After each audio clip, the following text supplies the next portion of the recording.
다시 한번 우리 인사합니다. 사랑합니다. 축복합니다. 자, 오늘은 정말 좋은 날이죠. 자, 하나님께서 은혜 주시고 복 주시고 능력 주시는 날.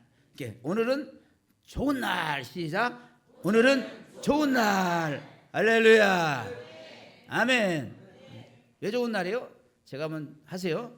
자, 오늘은 뭡니까? 은혜 주시는 날, 복 주시는 날, 능력 주시는 날. 자, 그래서 오늘은 좋은 날. 내가 오늘은 좋은 날 하세요. 오늘은 좋은 날. 할렐루야. 아멘.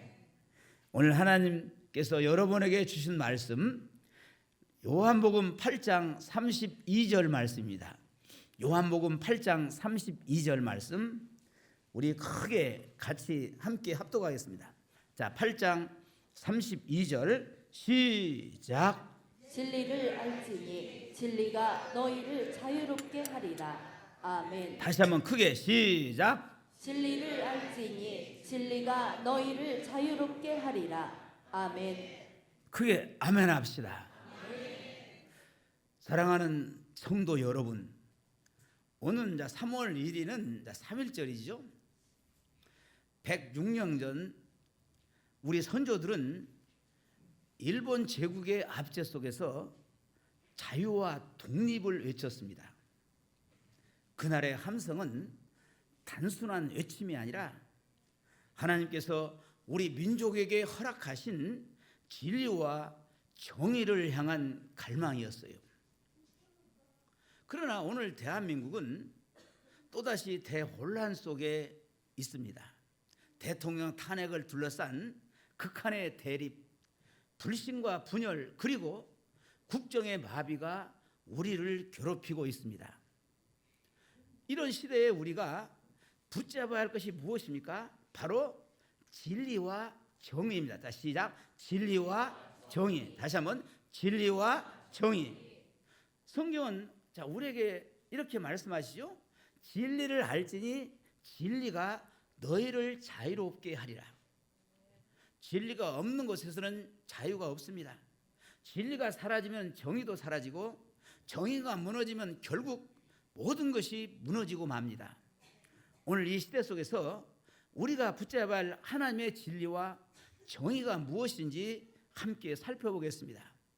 첫째, 거짓과 조작이 난무할 때 우리는 진리를 붙잡아야 합니다. 오늘날 우리는 정보의 홍수 속에서 살고 있지요. 뉴스, SNS, 인터넷 매체가 넘쳐나면서 거짓이 진실처럼 포장되고 조작된 정보가 사실인 것처럼 유포됩니다. 성경은 이러한 시대를 거짓이 진리를 짓누르는 시대라고 경고합니다. 마태복음 24장 11절에서 말세에 거짓 선자들이 많이 일어나 많은 사람을 미혹하겠으며 라고 말씀합니다. 우리는 무엇을 해야 합니까? 우리는 하나님의 진리를 붙잡아야 합니다. 진리는 사람의 입장에서 만들어지는 것이 아니라 오직 하나님께로부터 나옵니다. 창세기 3장에서 사단은 하와에게 너희가 결코 죽지 아니하리라. 네 눈이 밝아져서 하나님과 같이 될 것이다라고 속이죠. 그 결과 하와는 자유를 얻은 것이 아니라 죄와 올무에 빠지는 반면 자, 예수님께서는 진리를 알지니 진리가 너희를 자유롭게 하리요 라고 말씀하시죠. 거짓은 결국 사람을 속박하지만은 진리는 우리를 자유롭게 합니다. 오늘날 세상에서도 조작된 정보가 난무하지만 거짓은 결국 무너지고 하나님의 진리가 드러날 것입니다. 구약 에스더에서 하만은 거짓을 꾸며 유대인을 학살하려 했지만은 그의 음모는 드러났고 자신이 만든 교수대에서 죽음을 맞이하죠. 세상의 조작과 왜곡은 오래갈 수 없습니다. 그래서 잠언 12장 6절은 사람의 혀는 거짓을 꾸미나 의인은 그 입술로 구원을 얻느니라고 말씀하시죠. 우리는 세상의 조작과 왜곡에 흔들리지 말고 하나님의 진리를 붙잡아야 합니다. 그러므로 우리는 진리를 분별할 수 있는 능력이 있어야 해요. 데살로니가전서 5장 21절은 범사에 헤아려 좋은 것을 취하고 라고 말씀하십니다.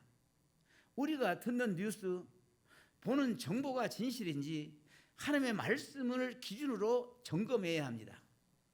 또한 거짓을 따르지 말고 진리의 편에 서야 합니다. 예수께서 진리를 외치셨기 때문에 십자가에 달리셨지만은 끝까지 진리를 포기하지 않으셨어요. 우리도 세상의 압력에 굴복하지 말고 하나님의 편에 서야 합니다. 그리고 진리를 외치며 살아가야 합니다. 스가랴 8장 16절에서 너희는 진리를 말하며 정의와 화평을 도모하라고 명령하시죠. 하나님께서는 진리를 외치는 자들을 통해 세상을 변화시키십니다. 우리가 거짓에 침묵하면 세상은 더욱 어두워질 것입니다. 우리는 지금 거짓과 조작이 난무하는 시대를 살고 있어요. 그러나 두려워할 필요가 없습니다. 하나님의 진리는 결코 변하지 않으며 거짓은 결코 무너질 것입니다. 진리는 반드시 드러나며 하나님의 말씀만이 영원합니다. 그러므로 우리는 진리를 붙잡고 거짓에 속지 않으며 하나님의 말씀 위에 굳게 서야 합니다. 진리를 알지니 진리가 너희를 자유롭게 하리라는 말씀을 붙잡고 어떠한 상황에서도 진리 위에 서는 성도가 되기로 작정하시면 크게 아멘 하시기 바랍니다. 둘째로 우리가 붙잡아야 할 진리와 정의는 정의가 무너질 때에 하나님의 정의를 외쳐야 합니다. 세상이 혼란스러워지고 정의가 무너질 때 우리는 하나님의 정의를 외쳐야 합니다. 인간의 법과 제도가 흔들리고 권력의 힘이 진리를 억누를 때조차 하나님께서는 공의를 행하시는 분이시죠. 역사를 돌아보면은 권력자들이 정의를 왜곡하고 자신의 이익을 위해서 불의를 행하지만은 하나님께서는 결코 이를 간과하지 않으셨어요. 여러분, 북이스라엘의 아합왕과 그의 아내 이세벨이 나봇의 포도원을 빼앗기 위하여서 거짓 증인을 세우고 그를 죽였을 때에 하나님은 엘리야 선지자를 보내어 그들의 죄를 책망하셨고 결국 그들은 하나님의 심판을 피하지 못했습니다. 정의는 인간이 마음대로 조작할 수 있는 것이 아니라 하나님의 법 아래에 존재하는 절대적인 가치입니다. 아모스 5장 24절은 정의를 물같이 공의를 마르지 않는 강같이 흐르게 할지어다라고 말씀하고 있으며 하나님께서는 언제나 정의를 세우고 불의를 심판하십니다. 세상의 법이 불공정하게 적용될 때 강한 자가 약한 자를 짓밟을 때에 우리는 하나님의 정의를 기억해야 합니다.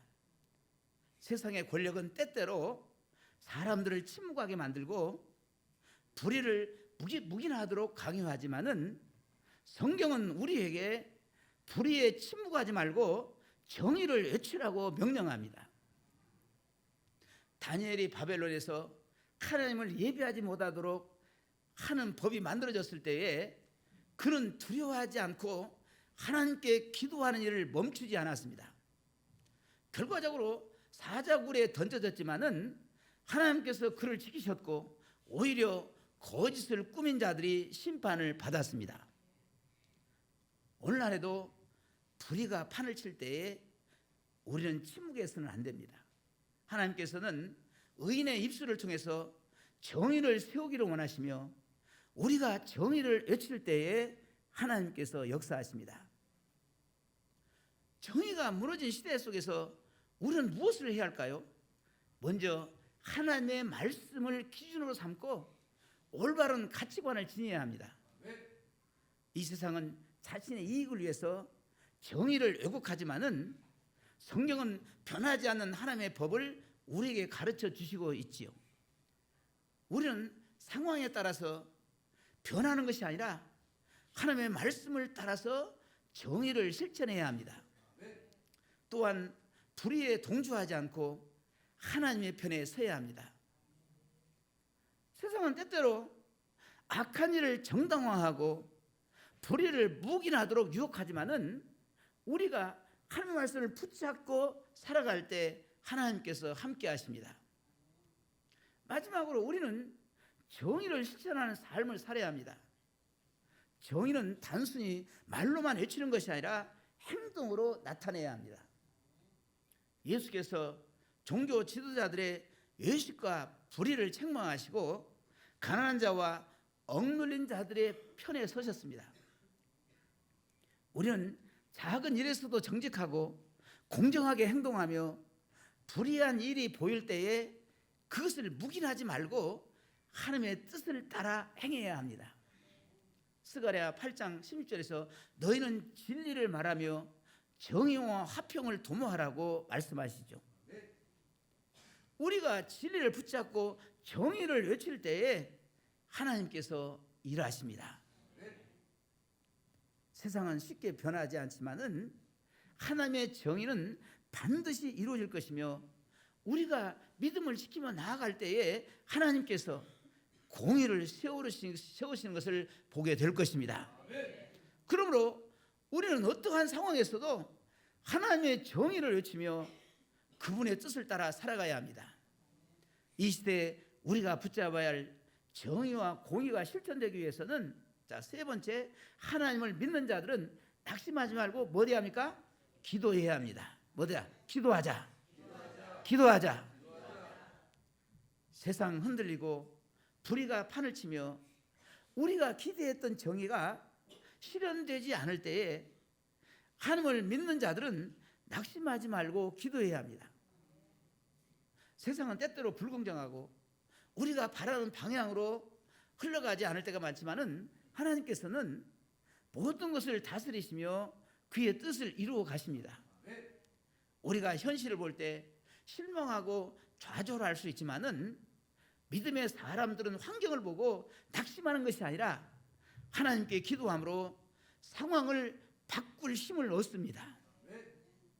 성경은 우리에게 아무것도 염려하지 말고 다만 모든 일에 기도와 간구로 너희 구할 것을 감사함으로 하나님께 아뢰라 라고 말씀하십니다.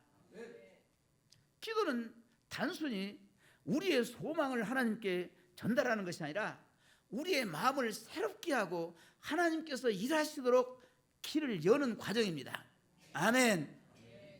역사를 돌아보면은 하나님을 믿는 자들이 낙심하지 않고 기도할 때 놀라운 일이 일어났습니다. 김인현 3.1 운동 당시에도 기독교인들은 무력으로 정하지 않고 기도로 나라를 하나님께 맡겼으며 하나님께서는 결국 대한민국을 독립으로 인도하셨습니다. 다니엘도 나라가 이방의 압제 아래 놓였을 때에 낙심하지 않고 하루 3번씩 하나님께 기도하며 뜻을 굽히지 않고 결국 하나님의 손길이 역사하여 바벨론이 무너지고 이스라엘이 회복되는 길이 열렸습니다. 예수님도 십자가를 지시기 전에 겟세마네 동산에서 땀방울이 핏방울 떨어지도록 엎드려서 기도하셨고 기도를 통해서 하나님의 뜻이 온전히 순종하였습니다. 우리가 기도할 때 하나님은 우리의 마음을 강하게 하시고 세상을 향한 하나님의 뜻을 이루는 도구로 우리를 사용하셨습니다. 그러나 현실이 어렵고 기도에도 응답이 더디 올 때 우리는 쉽게 낙심할 수 있습니다. 우리의 기도가 즉각적인 변화를 가져오지 않을 수도 있지만은 성경은 우리에게 낙심하지 말고 끝까지 기도하라고 말씀하십니다. 누가복음 18장에서 예수님께서 불의한 재판관과 끈질긴 과부의 비유를 말씀하시죠. 이 과부는 억울한 일을 당했지만은 포기하지 않고 계속해서 재판관에게 호소했고 결국 정의를 얻어냈습니다. 예수님께서는 이를 통해서 하나님께서 밤낮 부르짖는 자들의 기도를 결코 외면하지 아니하시고 다고 주님께서 가르쳐 주셨습니다. 하나님은 우리의 기도를 듣고 계시며 우리가 낙심하지 않고 기도할 때에 반드시 하나님의 때에 응답하십니다. 그러므로 우리는 어떠한 상황에서도 기도를 멈추지 말아야 합니다. 세상이 불의로 가득 차 있고 우리가 바라는 대로 상황이 바뀌지 않는다 해도 우리는 하나님께 소망을 두고 기도해야 합니다. 하나님은 살아계시며 우리의 기도를 들으시고 그의 뜻을 이루어 가십니다.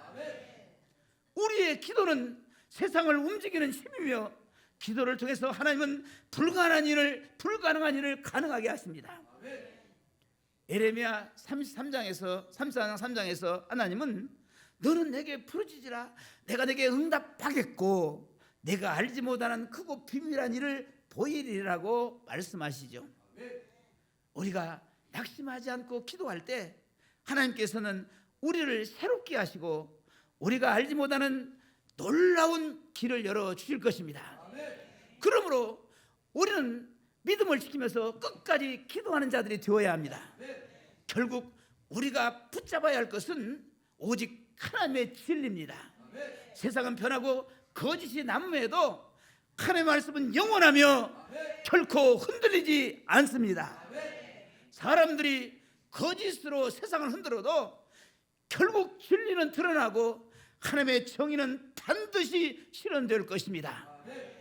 우리가 진리에 서지 않는다면 세상의 여론에 휩쓸릴 수밖에 없습니다. 하지만 하나님의 말씀을 붙잡고 살아갈 때 우리는 어떤 상황에서도 흔들리지 않습니다.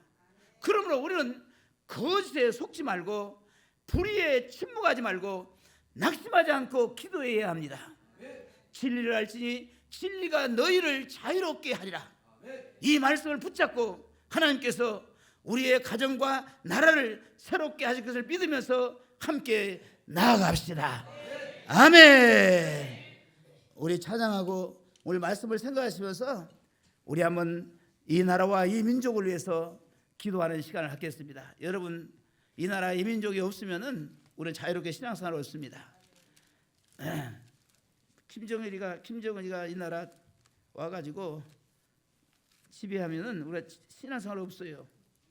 제일로 빨리 죽을 사람은 목사, 그 다음에 성도들입니다. 아셨지요?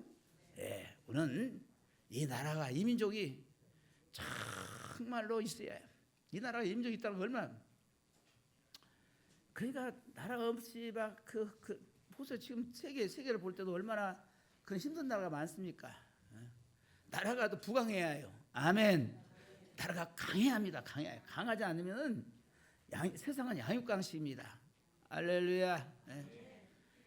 러시아 우크라이나 전쟁에서 보십시오. 종전 평화협정을 한지 모르겠지만은 힘이 없고 그렇기 때문에 강자들이 서로 협상하고 있잖아요. 그래서 우리 스스로 강해져야 합니다. 할렐루야. 부강하지 않으면은 먹힙니다. 아멘. 이 나라와 이 민족을 한번 생각하시면서 그리고 이 나라가 지금 얼마나 위기 난국입니까? 위기 시대. 이 위기 시대를 맞이해서 정말 우리가 기도해야 합니다. 분별력을 가지고 기도해야 합니다. 그리고 항상 진리의 편에 서야 합니다. 정의의 편에 서야 합니다. 할렐루야. 우리 한번 뜨겁게 찬양하고 오늘 말씀을 생각하시면서 이 나라와 이 민족을 위해서 한번 뜨겁게 기도하는 시간을 갖겠습니다.